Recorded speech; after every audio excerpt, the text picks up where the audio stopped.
Pilot air force में service करते वक्त रह चुके थे। सो इसका इंट्रोडक्टरी नोट पढ़ते हैं। A pilot is lost in storm clouds.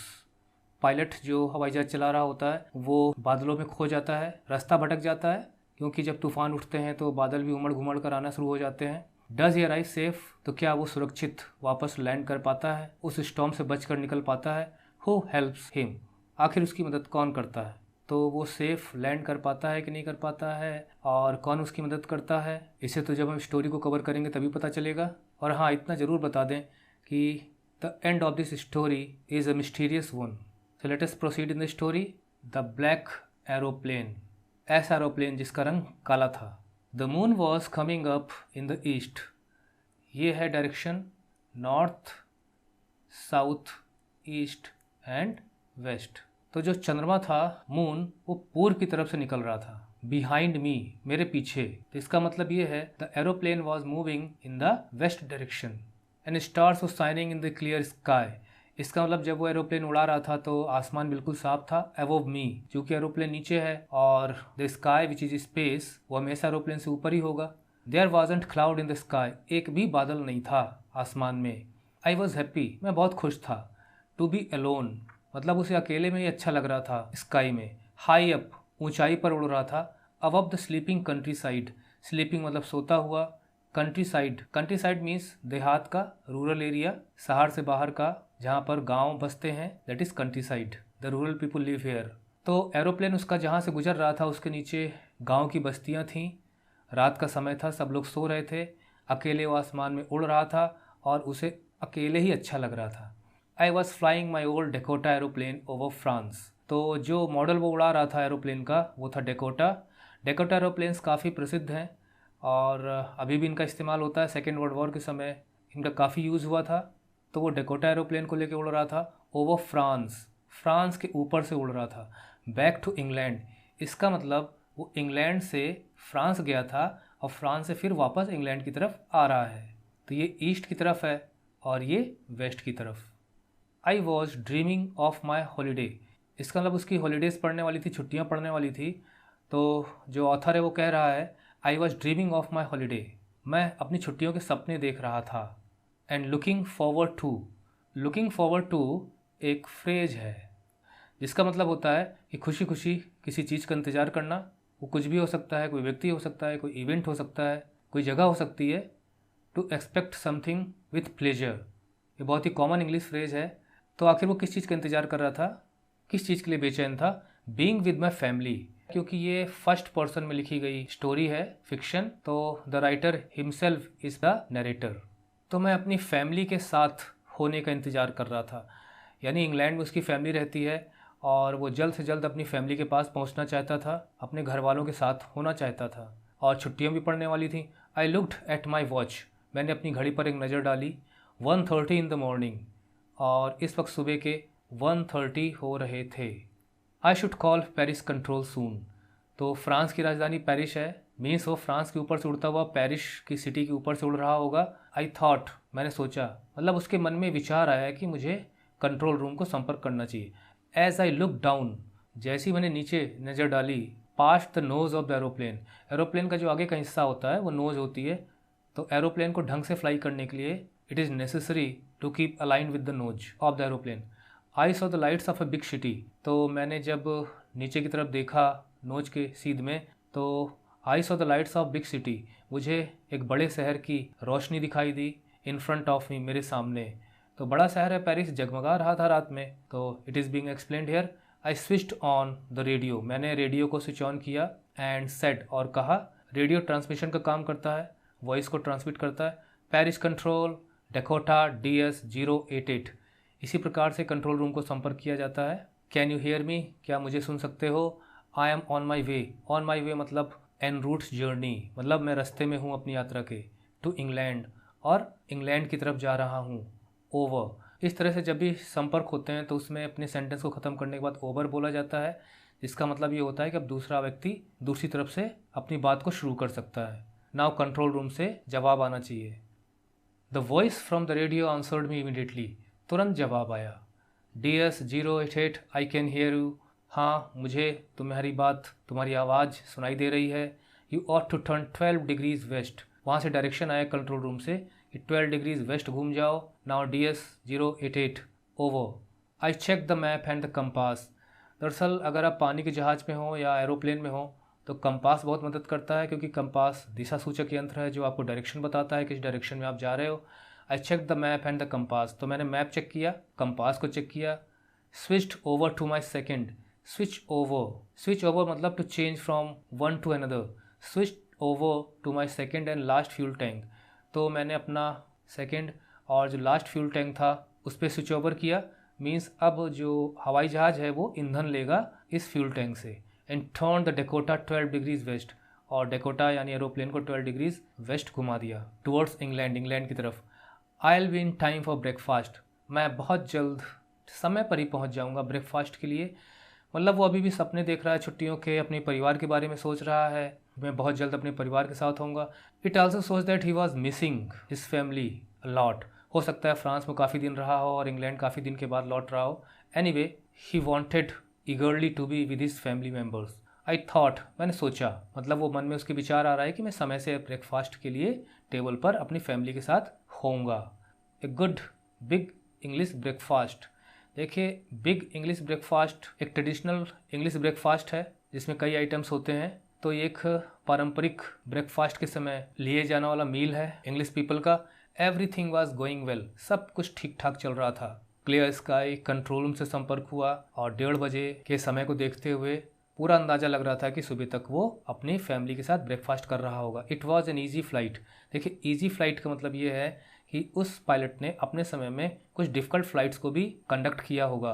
वो कंपेयर करते हुए कह रहा है यहाँ पर कि flight was easy, very normal flight. Paris was about 150 kilometres behind me. Paris मेरे पीछे लगभग 150 किलोमीटर छूट चुका था। When I saw the clouds, तभी मुझे क्लाउड्स दिखाई देना शुरू हुए। स्टॉर्म क्लाउड्स, और वो भी तूफ़ानी बादल उमड़ घुमड़ कर ऊपर आ रहे थे। दे वर ह्यूज, बहुत बड़े बड़े बादल। They looked like black mountains standing in front of मी। मेरे सामने काले काले पहाड़ आकर खड़े हो गए हों। अक्रॉस द स्काई, देखिए माउंटेन सामने आने का मतलब ही है कि पैसेज को ऑब्स्ट्रक्ट करना। क्रॉस द स्काई, पूरे आसमान में फैले हुए थे। I knew I could not, मैं ये जानता था कि मैं ऊपर एरोप्लेन को नहीं ले जा सकता। एंड ओवर देम मीन्स जो बादल थे उनके ऊपर से ले जाके ऐसे एरोप्लेन को नहीं ले जा सकता था, वो लिमिट थी उस एरोप्लेन की। And I did not have enough fuel, और फ्यूल भी इतना नहीं था, ईंधन भी नहीं था एरोप्लेन में, to fly around them to the north और साउथ। तो बादलों से बचने के लिए नॉर्थ या साउथ जाने की भी नहीं सोच सकता था क्योंकि टैंक में फ्यूल बहुत कम था। I ought to go back to Paris, तो उसके मन में विचार आया कि मुझे पेरिस जाना ही पड़ेगा, इस समय यही है कि मैं पेरिस वापस लौट जाऊँ। आई थॉट, ये मेरे मन में विचार आया। Now 3 times we have seen this word thought. ना थॉट 3 times दिस वर्ड को हम पढ़ चुके हैं, ये 3rd टाइम आया यहाँ पे। और हम हमेशा ट्यूटोरियल्स में कहते रहते हैं कि अगर आप कोई लिटरेचर पढ़ रहे हो तो इमेजिनेशंस आपकी लाइव होनी चाहिए, डायनेमिक होनी चाहिए, फ्रेश होनी चाहिए, बहुत एक्टिव होनी चाहिए। तो यहाँ पे थॉट पे हम विचार करें तो ये कह सकते हैं कि एरोप्लेन में कोई और साथ नहीं था उसके, वो अकेला था, तो बात किससे करता, इसलिए वो सिर्फ मन में सोच रहा था चीज़ों को। तो थॉट वर्ड यहाँ पे यूज हो रहा है बार बार। But I wanted to get home, कि स्टॉर्मी वेदर है, फ्यूल नहीं है उसके पास, नॉर्थ साउथ वो जा नहीं सकता, और साथ में जो सबसे बड़ी बात थी कि वो फैमिली मेम्बर्स के साथ होना चाहता था, ब्रेकफास्ट उनके साथ करना चाहता था। जैसे उसके मन में जिद थी कि मुझे ब्रेकफास्ट पर फैमिली के साथ ही होना है। तो अब उसके सामने एक वेदर और फैमिली के साथ होने के बीच क्या हो सकता है, उसकी चिंता सताने लगी और क्या डिसीजन उसे लेना चाहिए। But I wanted to get home, लेकिन मुझे घर पहुंचना है हर हाल में। आई वॉन्टेड दैट ब्रेकफास्ट, मुझे वो ब्रेकफास्ट करना ही करना है। I will take the risk. तो उसने क्या डिसीजन लिया, उसने डिसीजन लिया कि वो रिस्क लेगा, खतरा उठाएगा। आई थॉट, मैंने सोचा, अगेन थॉट, क्योंकि कोई और नहीं है जिसके साथ वो बातों को शेयर कर सके, डिसीजन शेयर कर सके, तो मैंने सोचा मैं खतरा उठाऊंगा। And flu that old Dakota. अच्छा, अब यहाँ पे ये पता चला कि डेकोटा एरोप्लेन भी पुराना था, नया नहीं था। स्ट्रेट इनटू द स्टॉर्म, वो घुस गया उसी स्टॉर्म में, बादलों के बीच में, क्योंकि बादलों के बीच से तो जा ही सकता था, लेकिन स्टॉर्मी वेदर होने पे एरोप्लेन को नुकसान पहुंच सकता था। लेकिन उसने डिसीजन लिया कि वो स्टॉर्म को चीरता हुआ आगे निकल जाएगा। इसका मतलब ये पायलट काफ़ी हिम्मती था, या ये कह सकते हैं कि घर जाने की उसकी इच्छा इतनी तीव्र थी। He was yearning eager to go and have breakfast with his family members. उसकी चाहत उसे रिस्क लेने पे मजबूर कर रही थी।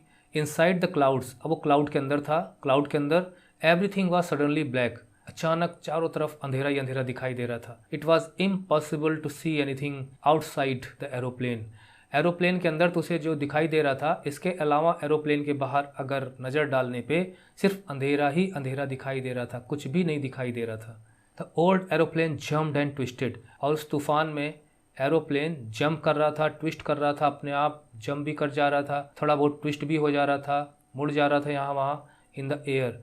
I looked at the compass, मैंने कंपास की तरफ नज़र डाला कि जरा देखें किस डायरेक्शन में जा रहे हैं। आई कुडंट बिलीव, मुझे विश्वास ही नहीं हो रहा था, मुझे अपनी आंखों पर विश्वास ही नहीं हुआ। क्या हुआ भाई?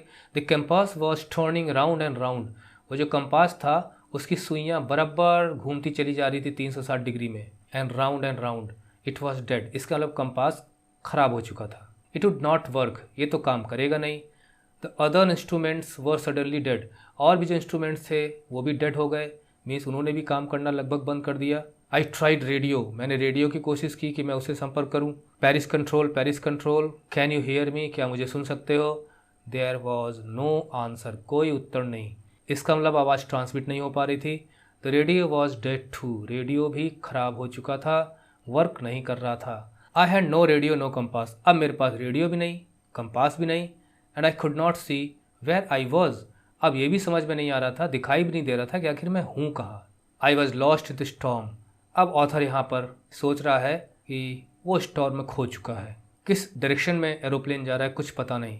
देन तभी इन द ब्लैक क्लाउड्स, उन्हीं काले बादलों के बीच में, क्वाइट नियर मी, लगभग मेरे पास, आई सॉ अनदर एरोप्लेन, मुझे एक और एरोप्लेन दिखाई दिया। गुड, कंपनी देने के लिए एक एरोप्लेन आ गया वहाँ पर। इट हैड नो लाइट्स, कोई भी लाइट्स नहीं जल रही थी उसके पंखों पर। जो एरोप्लेन होता है उसके जो पर होते हैं तो यहाँ पे लाइट्स लगी होती हैं। But I could see it flying next to me, लेकिन हाँ वो मेरे बगल उड़ रहा था, मतलब इसी के बगल वो एरोप्लेन उड़ रहा था। थ्रू द स्टॉर्म, मैं गुजर रहा था स्टॉर्म से, स्टॉर्म के बीच से, और बगल से एरोप्लेन भी गुजर रहा था। I could see the pilots face, मुझे पायलट का फेस भी दिखाई दे रहा था। टर्न टूवर्ड्स मी, वो मेरी तरफ मुड़ गया। I was very glad to see another person, अब किसी दूसरे व्यक्ति को देखकर आई वॉज वेरी ग्लैड, मैं बहुत खुश हुआ। ही लिफ्टेड वन हैंड वेव्ड, उसने अपना एक हाथ उठाया और हिलाया कि हाँ हम कांटेक्ट में हैं, और डोंट वरी फॉलो मी, मेरे पीछे पीछे आओ। ही वॉज सेइंग, वो कह रहा था फॉलो मी, मेरे पीछे पीछे आओ। He knows that I am lost, वो समझ रहा है कि मैं तूफान में भटक चुका हूँ।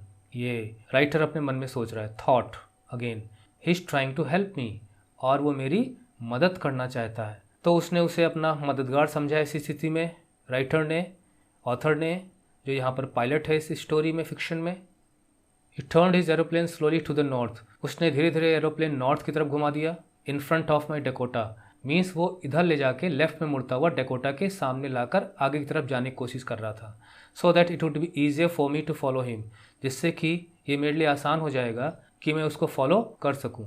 आई was very happy to go behind the strange aeroplane, मुझे बड़ी खुशी हो रही थी to go behind the strange aeroplane, उस अजनबी एरोप्लेन के पीछे जाने में मुझे बड़ी खुशी हो रही थी। स्ट्रेंज इसलिए कि वो उस पायलट को पहचानता नहीं था। लाइक एन ओबीडियंट चाइल्ड, ठीक उस बच्चे की तरह जिसे जो कह दिया जाए तुरंत उसको पालन करने के लिए रेडी हो जाए, एक आज्ञाकारी बालक की तरह मैं उसके पीछे पीछे चलने को राजी था। आज जब स्टॉर्म में फंस चुका था तो उसे बड़ी उम्मीद की किरण नजर आ रही थी कि ये एरोप्लेन चला रहा है व्यक्ति शायद उससे ज़्यादा एक्सपर्ट है, हम अंदाज़ा लगा सकते हैं खाली क्योंकि यहाँ पे ऐसा कोई लिखा नहीं है, तो वो उसकी मदद करना चाहता है और मुझे उसको फॉलो करना चाहिए। तो जैसे जैसे वो कह रहा था वैसे वैसे फॉलो कर रहा था। After half an hour the strange black aeroplane, लगभग आधे घंटे के बाद द स्ट्रेंज ब्लैक एरोप्लेन, वो जो काला एरोप्लेन था, was still there in front of me, मतलब वो सामने सामने उसके चल रहा था एरोप्लेन के, राइटर के एरोप्लेन के, इन द क्लाउड्स, बादलों में। There was only enough fuel the old Dakota's last tank, अब ओल्ड डेकोटा का जो लास्ट टैंक था उसमें बस इतना ही फ्यूल बचा था टू फ्लाई 4, 5 और 10 मिनट्स, 5 या 10 मिनट तक ही उड़ान भरी जा सकती थी। मीन्स अब संकट यहाँ पे फ्यूल का भी है। I was starting to feel frightened, अब जो पायलट ऑथर है उसको डर लगना शुरू हो गया कि अगर हम सही रास्ते पे जा भी रहे हों, फ्यूल खत्म हो जाएगा तो सब खत्म हो जाएगा। But then he started to go down, अब फिर वो नीचे जाने लगा, पृथ्वी की तरफ मूव करने लगा। And I followed through the storm, और मैं भी साथ साथ फॉलो कर रहा था उसको डाउनवर्ड डायरेक्शन में। ये तब होता है जब हवाई जहाज़ को लैंड करने के लिए अर्थ पर उतरना पड़ता है, suddenly I came out of the clouds, अचानक मैं बादलों के बाहर था। Came out of the clouds and saw 2 long straight lines of lights, और नीचे मुझे 2 लाइट्स की लाइन्स दिखाई दे रही थी, मतलब रोशनी की 2 कतारें दिखाई दे रही थी, मतलब ये लाइट वाली पट्टी और ये लाइट वाली पट्टी। इट वॉज अ रनअवे, मतलब वो सेफली एक रनअवे के पास पहुंच गया था। एंड एयरपोर्ट, ये एक एयरपोर्ट था। I was safe. तो रात को ये पट्टियाँ बताती हैं कि हाँ एरोप्लेन इसी पट्टी पर उतर कर दौड़ सकता है, लैंड कर सकता है। I turn to look for my friend, तो मैंने अपनी निगाह डाली अपने मित्र को ढूंढने के लिए इन द ब्लैक एरोप्लेन, कि उस एरोप्लेन में मेरा फ्रेंड कहाँ है। But the sky was empty, लेकिन उस एरोप्लेन का आता ही पता नहीं था। बादलों से बाहर आने के बाद खाली उसी का एरोप्लेन दिखाई दे रहा था, उसका एरोप्लेन गायब था जिसने उसकी मदद की थी। देयर वॉज नथिंग देयर, कुछ भी नहीं था वहाँ पे। The black aeroplane was gone, वो वहाँ से जा चुका था। I could not see it anywhere, मुझे वो कहीं भी दिखाई नहीं दे रहा था। I landed and was not sorry to walk away from old Dakota near the control tower, मतलब मैंने लैंड तो कर लिया था। And was not sorry to walk away, मतलब नॉट सॉरी मतलब डोंट केयर, किसी को अच्छा लगे या खराब लगे मुझे उसकी फिक्र नहीं है, not sorry. So I was not sorry to walk away from the old Dakota near the control tower, तो कंट्रोल टावर के पास जो ओल्ड डेकोटा मैंने लैंड किया, मैं तुरंत उससे बाहर निकल कर आया बिना किसी फॉर्मेलिटीज़ की परवाह किए बगैर। डेकोटा से बाहर निकलते वक्त मुझे डेकोटा की परवाह नहीं थी, बल्कि मेरे दिमाग में कुछ और चल रहा था।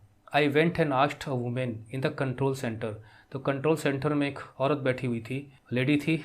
मैं वहाँ गया और मैंने पूछा वेयर आई वॉज, मैं कहाँ था, and who the other pilot was, और जो दूसरा पायलट है वो कौन था, क्योंकि वो लैंड तो कर गया था लेकिन वो किस सिटी में था, किस इलाके में था, ये नहीं पता था। आई वॉन्टेड टू से थैंक यू, मैं उसे धन्यवाद कहना चाहता हूँ। She looked at me very strangely, उसने मेरी तरफ बड़ी अजीब निगाहों से देखा, समझ नहीं पा रही थी कि क्या कह रहा है। एंड देन लाफ्ड, और फिर उसने हंसना शुरू कर दिया। अब यहाँ पर तो कन्फ्यूजन क्रिएट हो गया, मिस्टीरियस हंसी थी ये। अनदर एरोप्लेन, कोई दूसरा aeroplane, up there in the storm, वो भी इस तूफान में। No other aeroplanes were flying tonight, आज तो कोई भी एरोप्लेन उड़ नहीं रहा था। वैसे भी वेदर कंडीशंस खराब हो तो एरोप्लेन्स की उड़ान रद्द कर दी जाती है। Yours was the only one, सिर्फ तुम्हारा ही एरोप्लेन उड़ रहा था। I could C on the radar, radars जो होते हैं वो स्काई में मूविंग ऑब्जेक्ट्स को कैच करते हैं, तो एरोप्लेन्स की मूवमेंट को भी रेडार्स पे देखा जा सकता है। So who helped me to arrive there, तो फिर किसने मेरी मदद की ठीक ठाक पहुंचने में, सेफली, विदाउट अ कंपास, बिना कंपास के, बिना रेडियो के, and without any more fuel in my tanks. मतलब यहाँ पे एक चीज़ और निकल के आ रही है कि जो फ्यूल था वो भी शायद इतना ही था कि 5-10 मिनट तक चल सके, जैसा कि इस स्टोरी में बताया गया है, और उससे कहीं ज़्यादा समय के बाद वो लैंड कर रहा था। तो फ्यूल की कमी थी, उसके बावजूद भी कैसे सेफली पहुँचा। हु वॉज द पायलट, वो पायलट कौन था on the strange black aeroplane, उस अजनबी काले एरोप्लेन में, फ्लाइंग द स्टॉर्म, जो स्टॉर्म में फ्लाई कर रहा था, विदाउट लाइट्स, और उसमें लाइट्स भी नहीं थी। तो अपने सोच विचार में गुम था और यहीं पर ऑथर इस स्टोरी को ख़त्म कर देता है। At a very mysterious end this story ends, and the end leaves the reader wondering as who the pilot was, and where did the aeroplane, black aeroplane come from, where did it go then, without lights how can the pilot see. So many questions crop up in the mind relating to this mysterious aeroplane.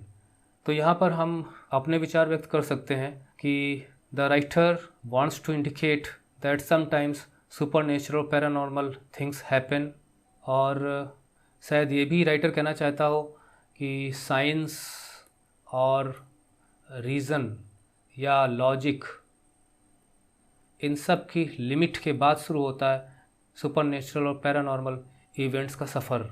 तो इनकी limitations को भी show करता है ये and. या हम कह सकते हैं कि कोई एलियन रहा हो वो, या हम ये भी कह सकते हैं कि उसकी विल पावर इतनी स्ट्रांग थी कि उसे हर हालत में अपने फैमिली के साथ होना है नेक्स्ट ब्रेकफास्ट पर सवेरे, और उस चाहत को पूरा करने के लिए एनी गॉडली हेल्प अराइव्ड, कि जहाँ चाह वहाँ रहा। लोग कहते हैं कि अगर दिल से याद करो तो ईश्वर भी मदद करता है। God helps those who help themselves. अक्सर हमारे अंदर इंट्यूशंस आती हैं और हमें लगता है कि आभास होता है कि हाँ ये हो सकता है, ये हो सकता है, और कभी कभी वो घटनाएं घट जाती हैं तो हम कहते हैं कि देखो मुझे पहले से ही लग रहा था कि ऐसा कुछ होगा। And these things are beyond the science, reason and logic. अगर आपके कोई अपने व्यूज़ हों relating to the end the black aeroplane, तो आप ज़रूर लिखिए कमेंट सेक्शन में, शेयर योर थॉट्स। तो ये कहानी यहीं ख़त्म होती है। आई होप कि वीडियो से लाभ ज़रूर हुआ होगा। Thank you for watching the video tutorial.